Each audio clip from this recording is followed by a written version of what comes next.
नमस्कार। जन टीवी के उत्तराखंड के इस खास बुलेटिन में एक बार फिर से आप सभी का बहुत स्वागत है। मैं हूं आपके साथ प्रियंका तिवारी। खबरों को विस्तार से जानेंगे, लेकिन उससे पहले एक नजर हेडलाइंस पर।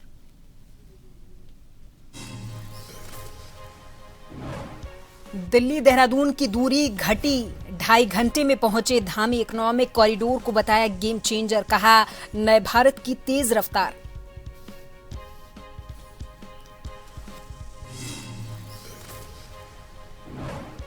विशेष सत्र पर सदन के अंदर और बाहर हंगामा। अंकिता भंडारी मामले में सड़कों पर उतरे लोग, पुलिस से धक्का मुक्की में महिला बेहोश।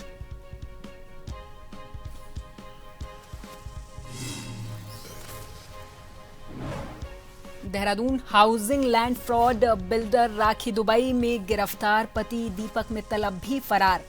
90 खरीदारों से 45 करोड़ लेकर हुए थे फरार।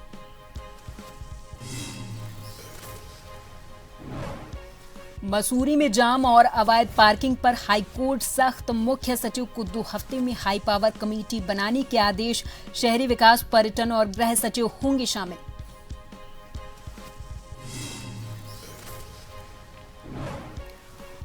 और केदारनाथ धाम में तेज बारिश, टिहरी देहरादून में बूंदाबांदी। 6 जिलों में भारी ओलावृष्टि की चेतावनी, मैदानी इलाकों में येलो अलर्ट।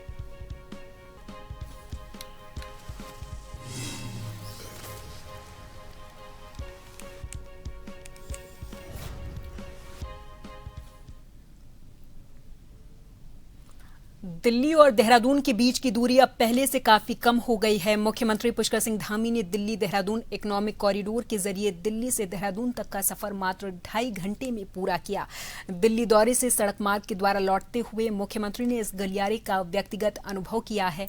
मुख्यमंत्री धामी ने इस कॉरिडोर को उत्तराखंड के विकास के लिए गेम चेंजर बताया है। उन्होंने कहा कि आधुनिक इंफ्रास्ट्रक्चर और बेहतर कनेक्टिविटी का उत्कृष्ट उदाहरण है। मुख्यमंत्री ने इस सुगम यात्रा का श्रेय प्रधानमंत्री मोदी के विजन को दिया है। उन्होंने कहा कि नए भारत में तेज रफ्तार विकास कार्यों का ये एक बड़ा उदाहरण है। धामी ने कहा कि इस परियोजना से उत्तराखंड जैसे पर्वतीय राज्यों की पहुंच देश की राजधानी दिल्ली तक बेहद आसान हो गई है, जिससे लोगों को सीधा लाभ मिलेगा।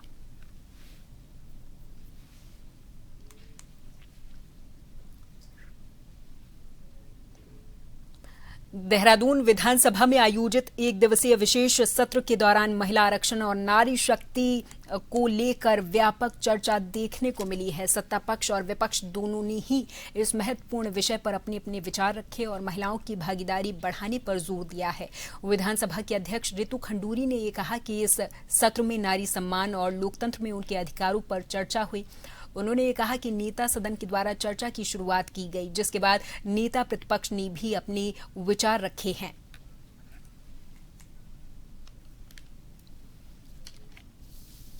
ऐसा है कि हम सभी जानते हैं कि आज उत्तराखंड में एक दिन का विशेष सत्र आहूत किया गया और उस विशेष सत्र में नारी सम्मान, लोकतंत्र में अधिकार पर चर्चा हो रही है। और जैसे आपने देखा, नेता सदन के द्वारा चर्चा शुरू की गई और उसके बाद नेता प्रतिपक्ष ने भी उसमें भाग लिया, अपने अपने विचार रखे। और मुझे पूरा विश्वास है कि सभी सदस्य अपनी बातों को रखेंगे कि किस तरह से हमें आगे बढ़ना है, नारियों को और किस तरह से सशक्त करना है, मजबूत करना है और किस तरह से ये आरक्षण लागू हो सके ताकि हमारी बहनों को ज़्यादा से ज़्यादा मौके मिल सके और लोकसभा और विधानसभा में उनका प्रतिनिधित्व जो है वो बढ़ सके। उत्तराखंड विधानसभा के सत्र में नारी शक्ति वंदन अधिनियम और महिलाओं को 33% आरक्षण पर चर्चा के बीच सदन की कार्यवाही दोपहर 3 बजे तक के लिए स्थगित कर दी गई है। इस दौरान मुख्यमंत्री धामी ने कहा कि संसद में बिल गिरने के समय कांग्रेस नेता कौरवों की तरह हंस रहे थे और विपक्ष से अपनी भूल सुधारने और संसद में इस बिल का समर्थन करने की अपील की है। सदन में जैसे ही सीएम ने राहुल गांधी का नाम लिया, कांग्रेस ने हंगामा शुरू कर दिया और आरोप प्रत्यारोप के बीच कार्यवाही चलती रही। कांग्रेस ने इस सत्र को राजनीतिक ड्रामा बताया और कहा कि अगर सरकार महिलाओं को लेकर गंभीर है तो 2027 में ही 70 विधानसभा सीटों पर 33% आरक्षण लागू किया जाए। वहीं सदन के बाहर अंकिता भंडारी, न्याय संयुक्त संघर्ष मोर्चा, कांग्रेस वोकेशनल ट्रेनर संगठन, नर्सिंग एकता मंच और बेरोजगार संघ समेत कई संगठनों के करीब 800 लोग विधानसभा कूच के लिए निकले। हालांकि पुलिस ने उन्हें 500 मीटर पहले ही बैरिकेडिंग पर रोक दिया था।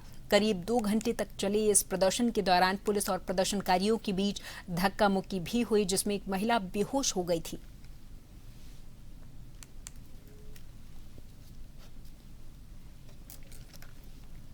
संसद में नारी शक्ति वंदन बिल पर विपक्ष के विरोध से पास नहीं हुआ, जिसके बाद भारतीय जनता पार्टी सभी प्रदेशों में विपक्ष के खिलाफ प्रदर्शन कर रही है। तो वहीं उत्तराखंड में मंगलवार को इस बिल को लेकर विशेष सत्र का आयोजन किया गया।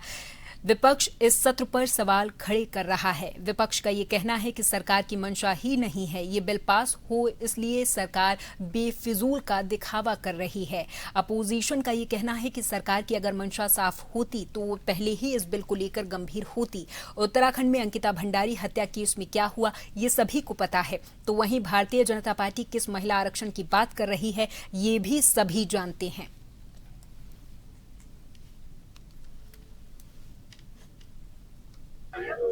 दुर्भाग्यपूर्ण भारतीय जनता पार्टी केंद्र सरकार राजनीतिक लाभ के लिए मातृशक्ति को गुमराह कर रही है।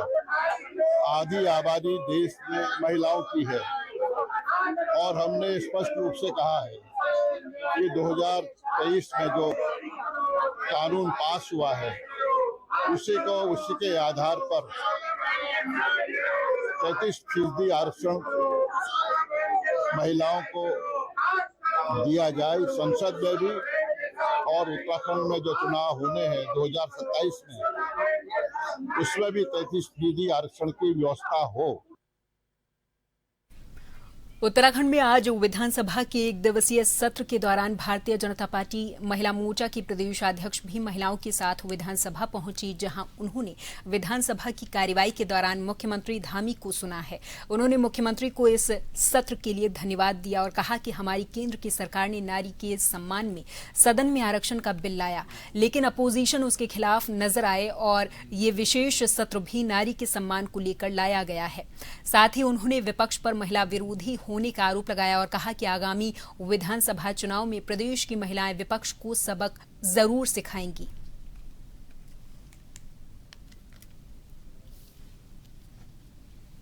देखिए, पहले तो मैं माननीय मुख्यमंत्री जी का बहुत बहुत आभार व्यक्त करना चाहती हूँ कि ये स्पेशल सेशन आहूत किया गया है और ये उन्होंने हमारे सम्मान के लिए इसे आहूत किया है और इसमें विशेष बातें उनसे वही निकल के आई कि वो हमें सपोर्ट कर रहे हैं और जो 33% आरक्षण की बात सदन से होकर रास्तों तक निकली है, कांग्रेस पार्टी और उनकी सहयोगी पार्टियों ने इस बिल को नहीं आने दिया है, उस सब बातों को उन्होंने सदन में रखा है और इसलिए रखा है कि सभी पूरा प्रदेश ये देख सके कि किस तरीके से कांग्रेस पार्टी और उनकी जो सहयोगी पार्टियों ने उन लोगों ने महिला का सम्मान नहीं रखा है।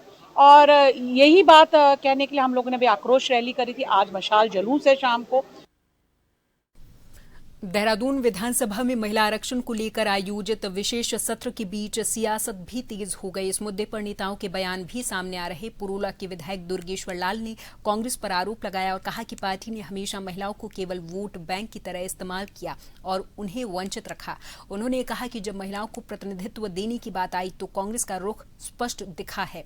उन्होंने प्रधानमंत्री मोदी का जिक्र किया और कहा कि महिला शक्ति को आगे बढ़ाने और उन्हें निर्णय प्रक्रिया में भागीदारी देने पर जोर दिया जा रहा है।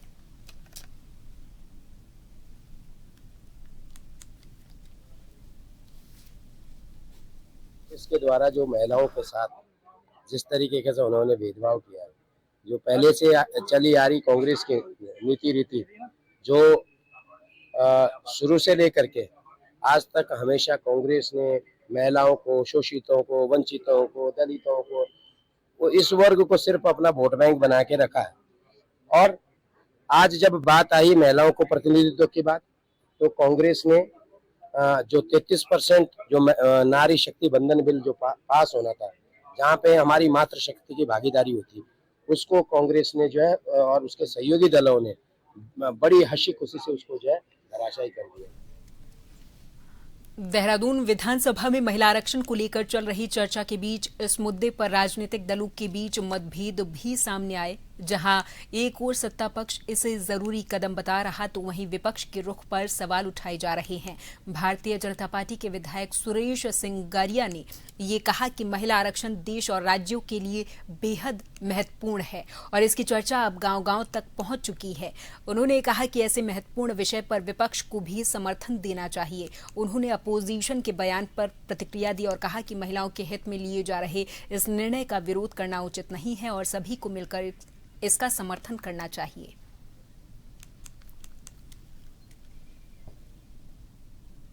विपक्ष को भी इस बात को मानना पड़ेगा क्योंकि महिला बिल आरक्षण बहुत जरूरी है देश के लिए और पूरे राज्यों के लिए और गांव-गांव तक जो है महिला बिल की बात चल रही है, तो इसलिए विपक्ष को भी जो है इसका समर्थन करना चाहिए। और यहाँ पर वक्त है एक छोटे से ब्रेक का। फौरन हाजिर होंगे कुछ और खबरों के साथ।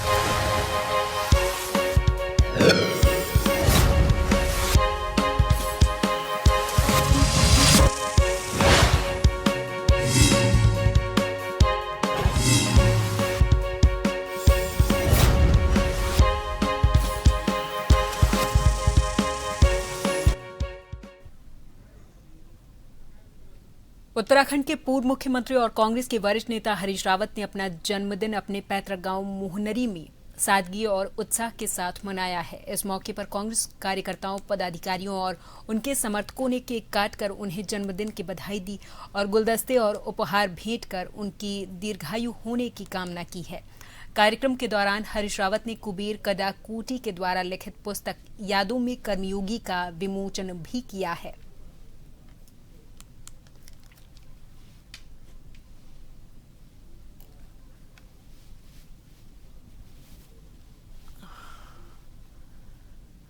आज उनके पैतृक गांव में हुआ और सारे इलाके के लोग सल्ट, भिट्टा, सेन, चौपुटिया, मासी, रानीखेत, रामनगर, नैनीताल सारे लोगों ने शुभकामनाएं देने आए हैं और हम रामनगर से भी उनको शुभकामनाएं देने आते हैं। भगवान बद्री केदार उनको अपनी कृपा बनाए रखे और उत्तराखंड के चहुमुखी विकास में 2027 में वो इस उत्तराखंड में दोबारा से अपना एक कीर्तिमान स्थापित करें। वो दीर्घायु हों, शतायु हों, बाबा केदार उनको अपनी कृपा बनाए रखें और वो उत्तराखंड के लाखों लाख लोगों की उम्मीदों की किरण हैं और सब लोग उनकी दीर्घायु की कामना करते हैं। हरिद्वार में जनता की समस्याओं के तुरंत समाधान के लिए जिलाधिकारी मयूर दीक्षित की अध्यक्षता में जनसुनवाई कार्यक्रम आयोजित किया गया। इस जनसुनवाई में कुल 56 शिकायतें दर्ज हुई हैं, जिनमें 36 ऑफलाइन और 20 ऑनलाइन माध्यम से आई। राहत की बात ये रही है कि मौके पर ही 26 समस्याओं का निस्तारण किया गया, जबकि बाकी शिकायतों को संबंधित विभागों को जल्द समाधान के लिए भेजा गया है। इस कार्यक्रम में राजस्व, बिजली, पानी अतिक्रमण और जमीन विवाद जैसी अहम समस्याएं सामने आई। वहीं 25 ग्राम पंचायतों के मिनी सचिवालयों से भी ऑनलाइन शिकायतें दर्ज कराई गईं, जिससे ग्रामीण क्षेत्रों की समस्याएं सीधे प्रशासन तक पहुंची। जिलाधिकारी ने सभी अधिकारियों को निर्देश दिए और कहा कि हर शिकायत का समय के साथ और संवेदनशीलता के साथ समाधान सुनिश्चित किया जाए।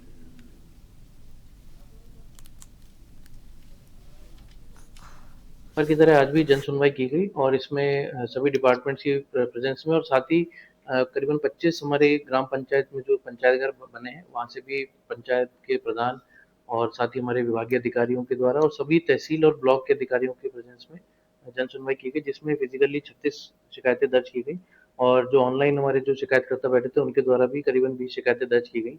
इसमें शिकायतों में जो हमने अभी देखा है कि आगामी जैसे बारिश आने मानसून की है तो तालाब की सफाई, नालों की सफाई की शिकायतें हैं, जिसको युद्ध स्तर पे हम लोग कराने का हमने प्लान बनाया है।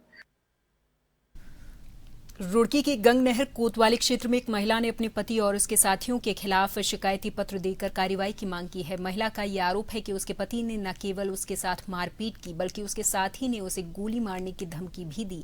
पीड़िता ने अपनी सास पर भी गंभीर आरोप लगाते हुए पुलिस से सुरक्षा और न्याय की गुहार लगाई है।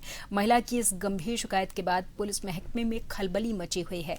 पुलिस अब रात में हुई घटना के सीसीटीवी फुटेज और अन्य साक्ष्य जुटा रही है। गोली चलाने की धमकी के आरोपी रिजवान और पति की भूमिका की गहनता से जांच की जा रही है।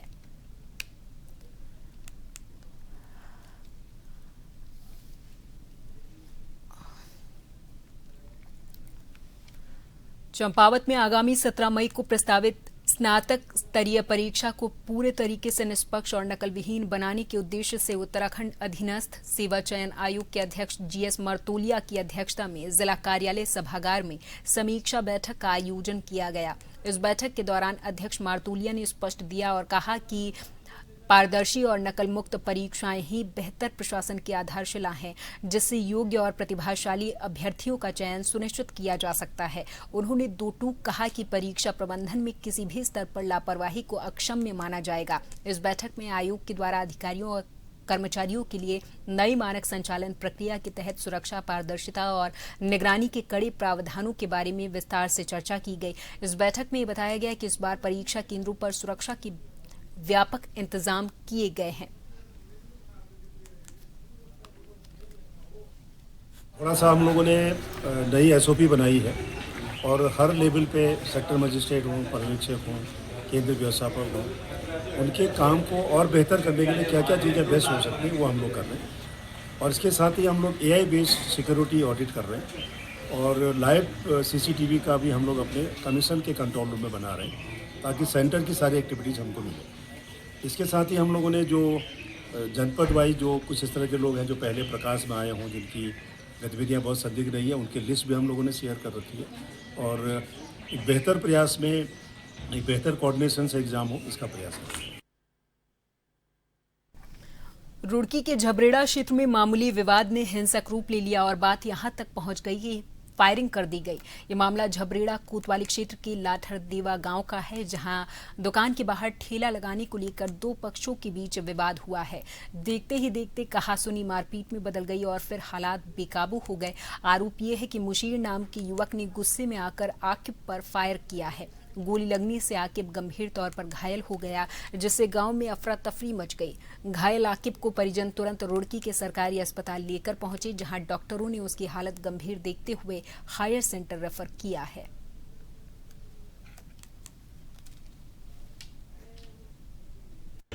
मामला ये है, मुशीर मुनीर आलम हमारी दुकान पाया। हमारी दुकान है मोबाइल के अड्डे पर चौराहे पर, और वहाँ आके इसकी ये छोटा भाई बैठा रहता है का लड़का हमारे आकिब, इसके साथ उसने मारपीट शुरू कर दी बिना मतलब के ही, किसी ठेली को लेकर कि मैं यहाँ ठेली लगवाऊंगा गेट के सामने भी। इसने कहा होगा भाई गेट पर ना लगाओ, तो इसके साथ मारपीट शुरू कर दी।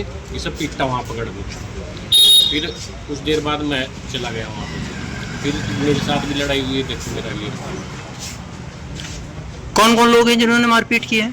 ये 3 आदमी होते, उसके साथ एक मुशीर हो, उसे तो मैं जानूँ। किस बात को लेकर विवाद है?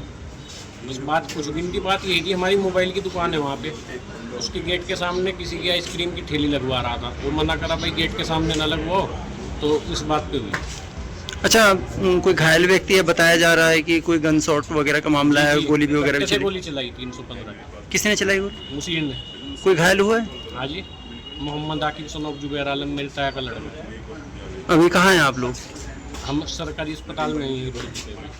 क्या स्थिति है जिसकी गोली लगी? अभी चल रहा है, रेफर कर रहे हैं। उत्तराखंड में चारधाम यात्रा की शुरुआत 19 अप्रैल से हो चुकी है। यात्रा पर जाने वाले कॉमर्शियल वाहनों के लिए परिवहन विभाग की ओर से ग्रीन कार्ड अनिवार्य किया गया है।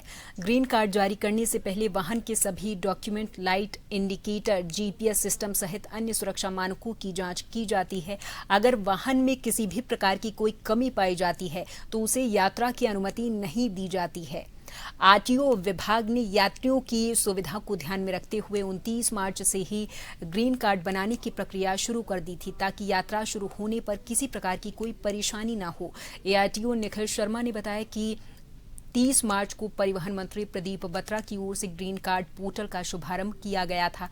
उसी दिन से चारधाम यात्रा के लिए ग्रीन कार्ड बनने शुरू हो गए थे। यात्रा के दृष्टिगत 30 मार्च से माननीय परिवहन मंत्री जी ने हरिद्वार कार्यालय से ग्रीन कार्ड पोर्टल का शुभारंभ किया था, और तब से ग्रीन कार्ड जो है वो बनना शुरू हो गए हैं। जो भी वाहन हैं, कमर्शियल वाहन हैं जो चारधाम यात्रा के लिए जाते हैं, उनके लिए ग्रीन कार्ड बनना आवश्यक है। इसमें हरिद्वार उपसंभाग में लगभग 3900 ग्रीन कार्ड अभी तक बन चुके हैं, और रुड़की उपसंभाग में लगभग 1000 ग्रीन कार्ड बन चुके हैं। तो लगभग 5000 के करीब ये संख्या अभी तक हमारे जनपद से हो गई है। देखिए अभी जो हमारे जो डेटा है जो अभी मैंने आपको दिया लगभग 5,000 का, इसमें मोस्टली जो है वो लोकल उत्तराखंड नंबर की गाड़ियां हैं जो पहले ही अपना ग्रीन कार्ड बनवा लेती हैं। अब जो वाहन आएंगे वो बाहर के वाहन आएंगे, तो ऑलमोस्ट लोकल की सारी गाड़ियों के लगभग बन ही गए। अब बाहर के जो भी वाहन आएंगे उनके लिए हमारे जनपद ये हमारे जो स्टेट के प्रवेश द्वार नारसन में सुविधा दी गई है। उसके बाद फिर हमारे यहाँ हरिद्वार कार्यालय में भी सुविधा है, ऋषिकेश में सुविधा है। अगर वो एक्सप्रेस वे से आ रहे हैं तो भी उनके लिए कट्टापत्थर विकास नगर में ये सुविधा दी गई है। तो ऐसे बहुत सारे ग्रीन कार्ड के केंद्र हैं जहाँ पे जो भी बाहर की गाड़ियां हैं वो आसानी से आके अपना ग्रीन कार्ड बनवा सकते हैं। अभी जो लोकल ग्रीन कार्ड्स हमारे बन रहे हैं वो तो पूरे यात्रा सीजन के लिए हैं, और अभी जो बाहर के ग्रीन कार्ड्स हैं वो अभी 15 दिन की वैलिडिटी। रामनगर में अपनी मांगों को लेकर 2 अप्रैल से हड़ताल पर बैठी आंगनबाड़ी कार्यकर्त्रियों की मांगों का समर्थन करते हुए नगरपालिका के सभासदों ने धरना स्थल पर जाकर सरकार के खिलाफ नारेबाजी की और प्रदर्शन किया है। सभासद तनुज दुर्गापाल ने ये कहा कि आज सरकार पूरे तरीके से अपनी आंखें बंद कर चुकी है। इतनी भीषण गर्मी में अपनी जायज मांगों को लेकर आंगनबाड़ी कार्यकर्त्रियों धरने पर बैठी हुई हैं, लेकिन स्थानीय सत्तापक्ष की जनप्रतिनिधि आज तक उनकी सुध लेने नहीं पहुंचे हैं।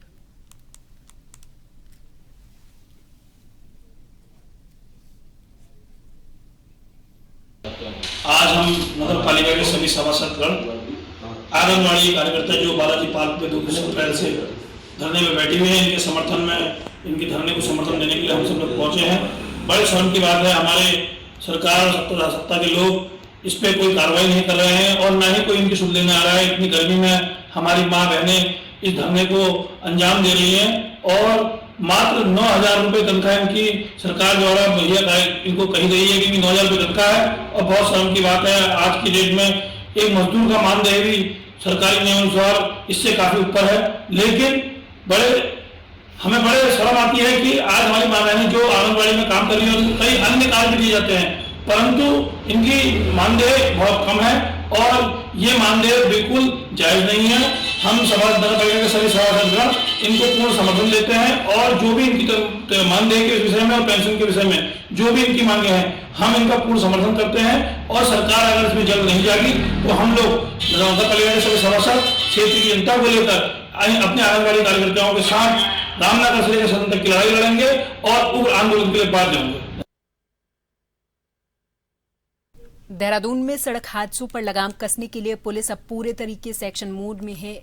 एसएसपी के सख्त निर्देशों के बाद जनपद भर में ऑपरेशन प्रहार चलाया जा रहा, जिसके तहत ओवरलोडिंग करने वालों पर लगातार कार्रवाई की जा रही है।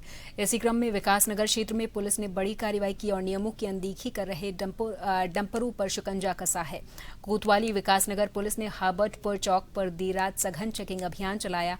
इस दौरान 7 डंपर वाहन क्षमता से अधिक खनन सामग्री ढोते हुए पकड़े गए। ओवरलोडिंग के चलते ये वाहन न सिर्फ ट्रैफिक नियमों का उल्लंघन कर रहे थे बल्कि सड़क पर बड़े हादसों का खतरा भी पैदा कर रहे थे।